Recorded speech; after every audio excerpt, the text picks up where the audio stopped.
Welcome to Web Walkers and welcome to Tarantula Thursday.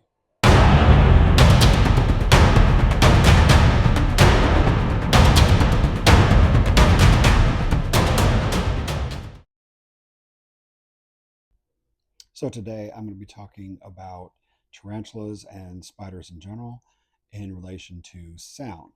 There's a common myth that they cannot hear because they have no ears.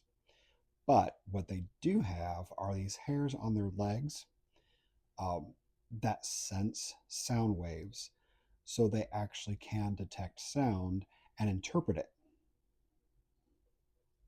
I'll probably mispronounce this, but the hairs are called trichobothria.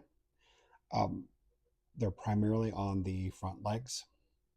And so anytime you see a tarantula and you're wondering why it's sticking its legs like straight up and out, so not like a threat pose, but more like they're just sticking it out and it's just kind of hanging there, um, not really doing anything, and they're holding that pose, they're listening. Now, the reason why it's important for spiders and tarantulas to be able to detect sound is because it helps them pinpoint where the prey is so that they can actually catch it. As I'm sure you know, tarantulas have horrible eyesight. They basically just see light, dark, and shapes that are about an inch in front of them. So when you drop in prey and that prey's not right in front of it, and yet it still knows where it's at and goes directly to it and catches it, it's because of the sounds that it makes through vibration. If you've ever gone to drop prey in your tarantula's enclosure, and while it was still in the tongs, while you're holding it several inches away from the tarantula, and then the tarantula surprises you, leaps up with absolute precision and grabs the prey right out of your tongs, you know what I'm talking about. Your tarantula knew exactly where that prey was because of the sound waves. Believe it or not, they can actually pinpoint prey up to 6 feet away from those sound waves. One of the reasons why it's important for tarantulas and spiders to be able to detect sound is because there is a predator that's pretty common, wasps in particular. And so they can tell the drone of a wasp's wings based on the frequency. Now, if they couldn't hear, they wouldn't be able to detect a frequency. That's why it's a myth that tarantulas cannot hear.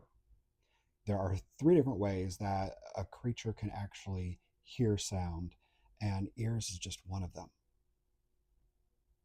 That being said, anything with a low frequency like that is going to put your tarantula on guard. So that's one reason why when you are feeding them or doing anything at all with them, whether it's pairing, giving them water, feeding, you name it, any type of maintenance, when you're opening up that enclosure, if there is a low frequency sound, it's going to put them on edge. So you really want to make sure that there are no low frequency sounds when you're doing anything with your tarantulas. So, guys, I'm talking to you because some of you have got a really deep bass voice. This voice that I'm speaking in now is kind of like my typical voice. If I'm talking to my tarantulas, yeah, I talk to them. I don't really speak in this voice. I use more of a what I call my animal voice. And the reason why I do that is because I don't want my voice to have too low of a frequency because I don't want to put them on edge. There are some other fascinating things about tarantulas and sound. One of the things that I learned that to me was one of the most fascinating aspects is that the strands of silk are like strings on a violin or a guitar. So the thickness and the length actually play into the sound that they make.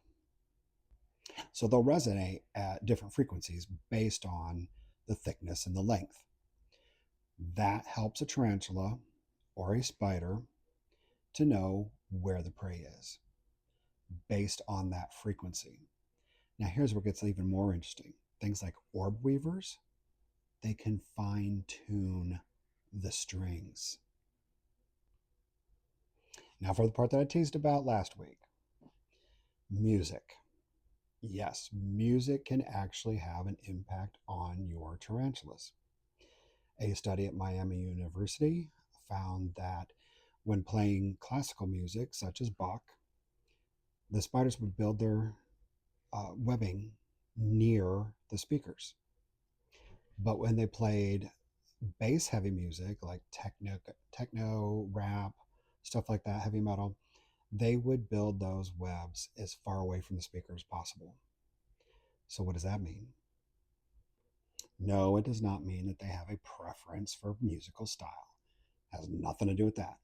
But what it does mean is if you like to play music when you're feeding your tarantulas and you're into that type of music, there's a good chance you are actually interfering with their ability to pinpoint where the prey is. So it's going to take them longer to find it.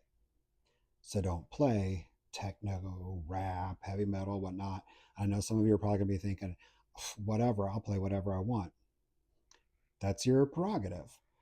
But if you want your tarantulas to be thriving, then you should want to kind of cool it on any music that could interfere with their ability to find the prey. It doesn't mean go play some Bach so that you can be happier. But what it does mean is just be very mindful of your music choice and the volume that it's at and where the speakers are, because the closer they are to you while you're feeding, the more that will probably interrupt their ability to find the prey quickly. So just keep it in mind. Another interesting thing in the research that I've been doing is that additional studies need to be done, but there is evidence that indicates that your spiders and tarantulas can actually kind of learn your voice.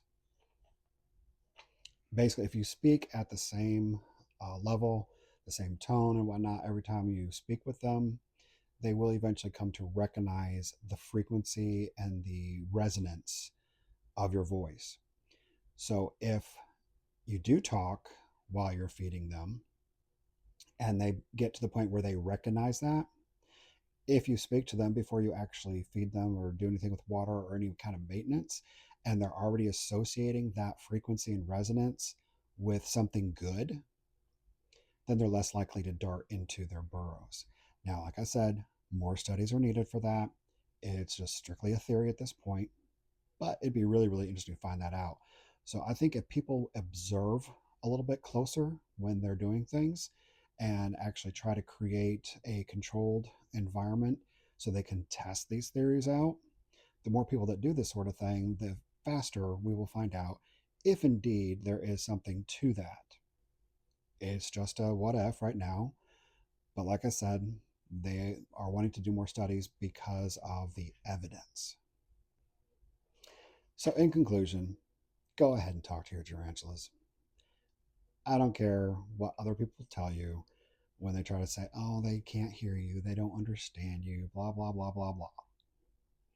The point isn't that they understand your words. They're never going to understand your words. That's obvious. But if you speak to them on a regular basis and they get to recognize that frequency and resonance and they associate it with something that is positive, like food, it can only be a plus in your tarantula keeping hobby. It's not going to be a hindrance. The other thing is, studies have shown that people who do talk to them are smarter. So, all you people who refuse to speak to your tarantulas, duh, sorry I had to. But yeah, a higher intelligence is associated with people who actually do speak to them. So,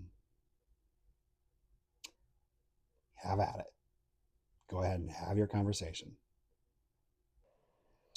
So, in conclusion, they can hear, in a sense, by detecting sound waves and interpreting those sound waves as a means of finding prey, determining if there's a predator in the vicinity, and they do change their behavior based on that information that they get through the hairs on their legs.